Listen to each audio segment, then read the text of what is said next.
Hello, I'm Laura Thurban, and I am here because I want to explain what is trauma bonding and what happened with Gabby and how she was trauma bonded. Watching the memories of Gabby Petito, they look like such an adorable couple. Everything is happiness, everything is good.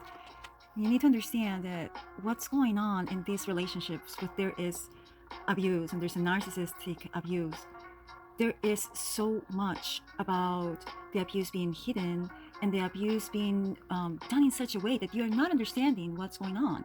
It's so settled, so quiet. You don't understand what happened to your life until you woke up one day and you were or having mental problems, or having alcoholic addiction problems, or having a terrible breakdown, or being dead. Because the abuse is so subtle, nobody can see it, and everybody else see this amazing, perfect couple, and nobody will believe when you say, there's something wrong, I don't understand what's happening. I'm gonna try to explain it like really simple so you can have the idea in your head of how this works. Imagine you have a computer, and you have a virus in the computer. The virus attacks the computer, and you realize way too late, when your computer is just broken in pieces, that you have been attacked by a virus. But that time the virus is all over and your computer fries. So that's what happened with trauma bonding. It is just like that. The virus is this subtle attack that a narcissist or a toxic person or a sociopath will just little by little, slowly, it will take over everything in your computer, every file, everything, and it will make it fry, lose control, and when you realize, it's way too late. So if you have any red flags that you're in a relationship that is toxic, especially with a narcissist, the best thing to do is grab your things, run away, and go no contact. That's it. Because I have many people that ask me, well, there's a way to solve it, there's always hope. There's just the hope of surviving it and not end up or an alcoholic or a drug addict or in a mental hospital or like Gabby. So there's not a lot of solutions to this, because these people would not understand that they're affecting your life so deeply. And if they understand it, it will just be for them to continue doing this process, because this is just a way of controlling you and affecting your life in order for them to feel alive, to feel in control. So what I want to do is I want to try to explain you what's happening in your brain, because many people, many of my friends, I remember saying, what's wrong with you? You're a smart woman, you are smart, you're talented, you're pretty, and how can you be in a situation that is breaking you apart? You just leave, that's it. I would never ever be in a situation like that. I will never let a person treat me that way. What you don't understand is that I said the same thing. And what you don't understand is that there's millions of people, women and men, that said, I'll never ever let anybody treat me that way, because it's not right. You need to understand that this is so settled that it's when you wake up, it's when you are almost dead, or really you are in such a crisis that it makes you understand that something is wrong. And because there's not a lot of awareness in this case, because actually society gives price to a narcissist, a bully, then there's not a lot of people aware of this happening, okay?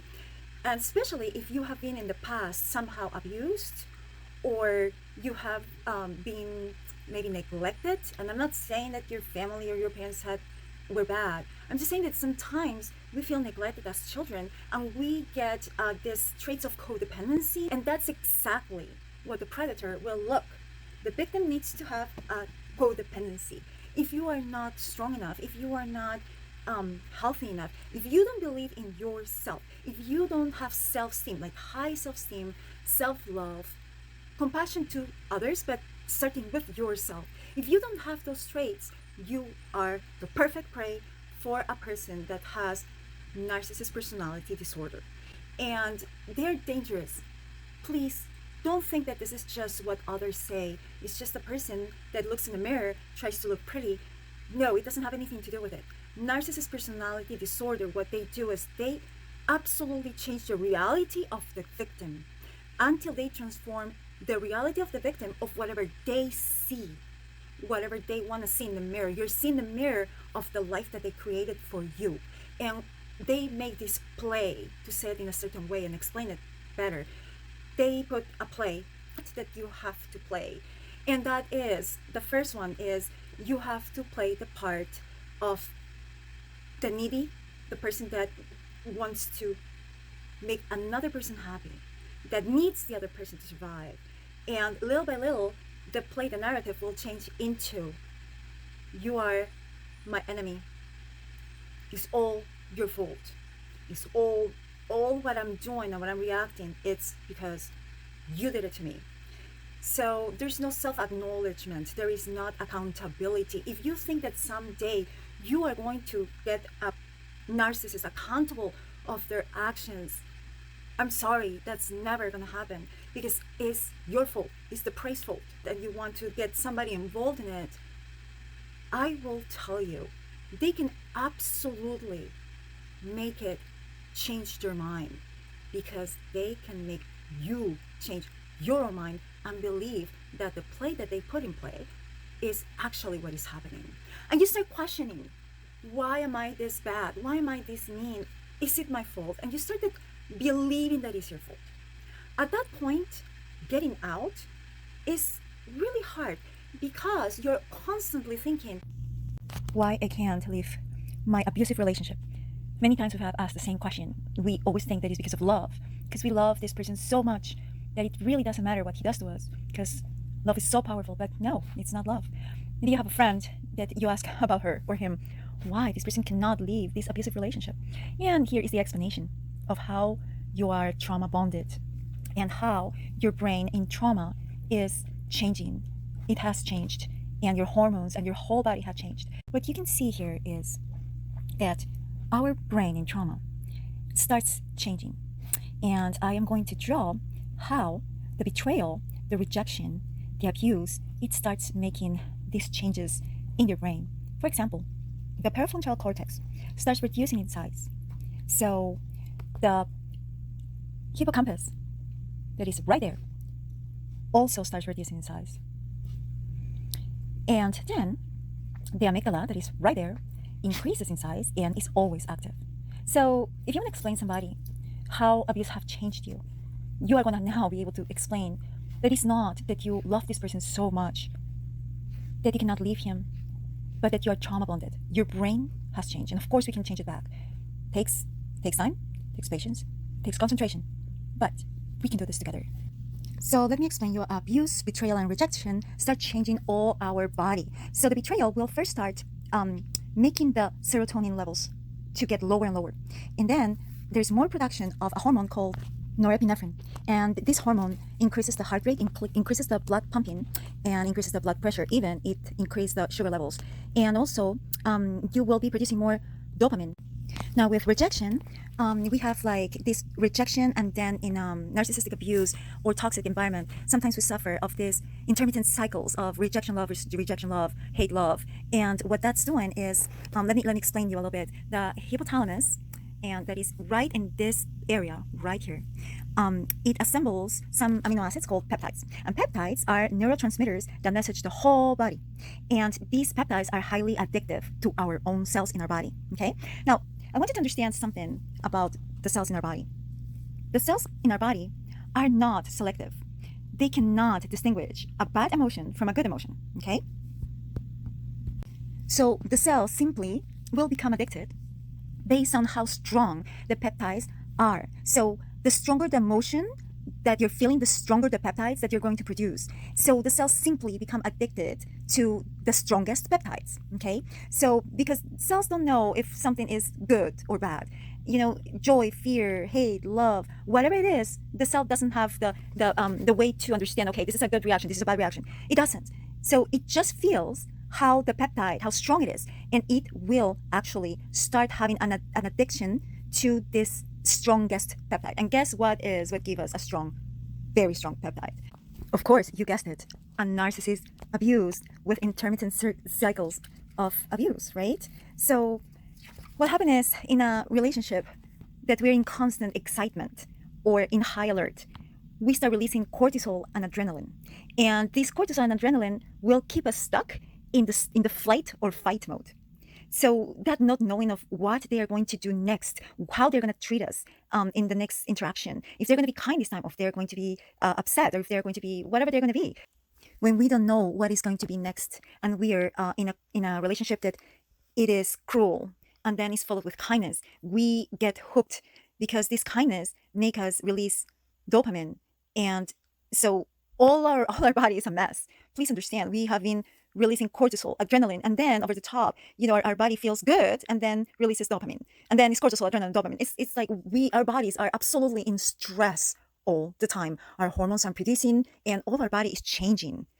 And sadly, this unpredictability is what it gets us hooked. And the more intense the peptides they're associated with the abuser, the more there is a release of these peptides in our body. And what happened is, which is really, really crazy, because if you listen to this, it's like our body is really against us. So the cell complains that they are not receiving the addiction of choice by, like, okay, for example, by like being abused or being away from the abuser, so you're not receiving that abuse. And what they do is something really interesting. They will secreting some peptides into the bloodstream. So there's like some of these peptides in our bloodstream, and they will travel back to the brain, and the brain will send messages to our frontal lobes in our brain, calling up for images from our past emotional memories. So that's how we get stuck in this type of relationships. Our body is not helping us at all to get out. So the more intense the peptides that they are associated with the abuser, the more release in our body. And they will attach to our cell receptors and continue the cycle of addiction. Use reactive abuse. So what they do is they attack you, push your buttons, and when you react, then they turn it to you. It's all your fault. See, you are bad, mean. You are mean. Because you're compassionate and because you don't have boundaries around you. Like, set boundaries, and boundaries are put for yourself. Okay? Boundaries are for nobody to enter. And if somebody enters, that person needs to just get out of that boundary. So what they do is they abuse these boundaries. They will absolutely ignore them. And if you are going to be like, oh, it's okay, I know, I mean, I love him, he's my husband, he's my son, he's my daughter, he's my father, they can absolutely go on all over the boundaries because, yeah, I mean, I feel that, they have the right. And that's how they trespass boundaries. And that's how they will make you feel absolutely out of your mind. And that's how they are going to make you feel that you have done something wrong against them. And that's how they will use the guilt that you feel in your heart because you're good, because you have feelings, to be able to corner you and for you to think that it was all your fault. If you are reacting to an abuse, you have all the rights to react to an abuse. It's human. It's normal. What they do is they use reactive abuse. So they convince you that you are in fault of what they are doing. Open your eyes. Look carefully. Look if he is pushing the buttons that you have talked to him about. For example, something that really hurts you. If you told somebody, well, I had this relationship and this person really hurt me so much. And then the other person uses that against you to fulfill whatever they want to fulfill. Your attention, to have all your attention, to have control. And usually it's about control. If you tell a person, I suffer all my childhood because, my father was an alcoholic. And then this person, does something like drinking too much. And you say something like, okay, I'm really panicking. I have an anxiety because this reminds me about my childhood and what my father did. They will just turn it around. Just to give you an example, they will start saying, oh, so you're saying that I'm just like your father. And, oh, so you have issues because you cannot get over your past. And you are making me be the bad guy when I am the good guy. I'm the one that is with you and next to you. After everything you have told me and how messed up you are, I'm still here. etc. So what they are going to do is always it's going to be your fault, and always you're the one that has a responsibility on whatever action they're taking. Narcissistic rage. When a narcissist have a narcissistic rage, they lose control, and they can lose control if you criticize them, even if it's a criticism that is really not like directed to him. But if they consider that you criticize them somehow and make them hurt, and you touch the narcissistic wound, they will react, overreact. They will start bringing like all the memories that they have in their brain about the past. Everything that you have done will come out, and at the end you will be discussing, instead of discussing something that you were really like, I don't know, a small tiny criticism that you might or might have not said, instead of just trying to, like a normal person, please understand, a normal person would be like, okay, let's address this. What is that happened? You know, why this person is saying this to me? You know, maybe I should pay attention. Or, oh, is she really criticizing me, or did she make a comment, you know, and I don't have to feel affected? That's normal. That is a normal person. That is the normality. That's how a person should react. If the person is actually thinking that you are criticizing them and that you are attacking them, they can react with narcissist rage. If you tell a narcissist that they are a narcissist, they can react with narcissistic rage. If they feel in any way that they are losing control, or that you defend yourself, they will react with narcissistic rage. And the narcissistic rage can go in different ways. It can be attacking the person verbally. Sometimes they do not communicate. They just put a tall wall, and you can cry and beg, and there's no feelings or whatsoever. Or they can attack what I said, suit and tie type of attack. That is, I am keeping track of all of this, and I'm going to call my lawyer. So there's many ways of making you afraid. The thing is, if you're afraid, you are in a toxic relationship. You should not be afraid of the person that you love. You should not be afraid of the person that is next to you. The person that should be the caring, the compassionate, the loving, your team. A narcissist cannot team up with anybody but themselves. Remember that. So if you think that your narcissist had changed because he's love bombing you until you're again hooked, and then again the cycle of abuse will start. So please, this is cycle of abuse. Starts really good, or there's a love bombing. So if you have realized, the abusers usually, they're so loving, overwhelmingly loving with you. Instead of taking everything very calmly, they will like start pursuing you like 100 miles per hour. They will send you flowers. They will tell you that you're the twin mate, the twin soul. They will act like they are the love of your life. They will be like, and they will be grabbing information. That's the first step. The second is, it goes to, he starts changing. He starts like reacting. He starts like doing all these things that you're like, okay, wait, what's happening? And because we believe that everything comes, well, at least in my case, everything comes from me. Everything comes, you know, what can I change? I can only change myself. I cannot change anybody else. So you start thinking, okay, what did I do? Maybe I did something wrong. Maybe I got him mad. Or you start saying, oh, it's my fault, because of all the reactive abuse that you have been like going over and over. You are already in your mind, you're thinking, oh my gosh, I'm so mean. I'm so bad. It's my fault. Yeah, he reacted like that. And you start making excuses for the person that is actually making your reality a different reality than the one that you're having. And then the cycle continues to this full blown up, upset, crazy, awful. He will tell you things, or maybe do not even talk to you. And there's going to be this full blow up like of all this rage. And then when you're absolutely destroyed because you have no idea what happened, and you can be like, that's it, I'm done, this is crazy, and leave. Or you can be very, very depressed. When they start feeling that they're losing control over you, they will love bomb again. So expect the flowers, and expect the trips, expect the trips. Expect that things are going to be picture perfect. But please remember, it's going to be perfect for just few weeks, months. Usually if you give a narcissist 3 weeks, you will understand the cycle. Like you can see the cycle.